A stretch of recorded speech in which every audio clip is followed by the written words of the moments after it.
Pourquoi on doit toujours se comparer dans la vie? Toujours attendre un moment mieux que celui qu'on est en train de vivre? T'es en cours, tu veux être en vacances. T'es en vacances, tu veux qu'il se passe des trucs. Et le dimanche soir, tu pleures déjà pour le lundi. C'est un sentiment vraiment lourd parce que t'arrives ni à kiffer le moment présent, ni à profiter du moment tant attendu quand il arrive. Et moi, ça me stresse, un truc de malade. Par exemple, quand j'étais encore en cours, les vacances, c'était mon obsession. Je me faisais des plans dans ma tête. Premier jour, je dors. Deuxième jour, je regarde que des animés. Troisième jour, je sors avec des potes. Bref, la vie de rêve quoi. Mais quand c'est arrivé, je me suis levé à midi, j'ai mangé une pizza froide et j'ai scrollé pendant 3 heures sur les réseaux sociaux. Et à la fin de ma journée, j'étais là en mode ok, c'est ça mes vacances. Et c'est pas que ça m'allait pas, hein. C'est juste que j'avais attendu ce moment pendant des semaines. Pourquoi au final? Pour le vivre comme un zombie. Et c'est après que j'ai repris les cours à la rentrée, je me suis dit vivement les vacances prochaines que je fasse des trucs de ouf. C'est là que j'ai senti qu'il y a un petit truc qui clochait. Parce que le problème, il vient de ton cerveau. Il va toujours te faire croire que le bonheur, c'est toujours dans 3 cases plus loin quoi. Il te laissera jamais tranquille, il te dit là maintenant, non, attends dans un mois ce sera mieux, crois-moi. Mais quand le mois il arrive, il te dit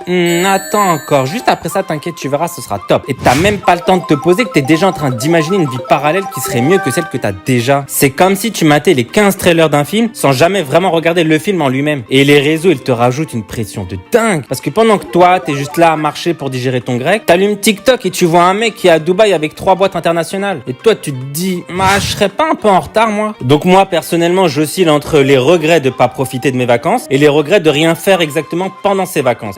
Échec et mat quoi. Et en plus si tu crois que t'es safe que quand t'auras quitté l'école, c'est faux. Quand tu seras au taf ce sera la même chanson. Même quand t'auras un job cool et tout il y aura des jours de doute où t'en auras marre et tu vas te comparer à chaque fois. T'auras ce sentiment bizarre de j'ai ce que je veux mais je suis quand même pas satisfait. Et tu te diras peut-être que je devrais faire autre chose. Et boum, ton cerveau il te refait le coup du t'inquiète dans 6 mois ce sera mieux. Mais 6 mois plus tard, ça recommence. Et le piège pour tous les jeunes travailleurs, c'est que tu vas confondre évolution et fuite. Et tu sais quoi, t'as pas besoin de tout casser et tout plaquer pour avancer. Parfois, faut juste réapprendre à être là, à profiter du moment. Pendant longtemps, j'ai eu l'impression que la vraie vie allait commencer plus tard. Mais en fait, elle est là. Elle est déjà en train de se passer. Pendant que toi, t'es occupé à l'attendre, en fait. Alors, je me suis dit un truc tout simple. Quand un moment est bien, je vais le vivre à fond. Et quand il est nul, c'est pas grave. Je vais pas le transformer en crise existentielle ou quoi que ce soit. Je vais juste le vivre. C'est tout, ça arrive. Et si toi aussi t'as ce sentiment un peu bizarre d'être toujours entre 2 moments de la vie, hésite pas à venir regarder mes autres vidéos, comme sur les complexes du quotidien, comme le poids, la taille ou la pression sociale. Elle t'aidera à relativiser sur tous tes petits problèmes du quotidien, donc t'inquiète pas. Donc abonne-toi aussi à la Manimé et à la prochaine pour de nouvelles animations.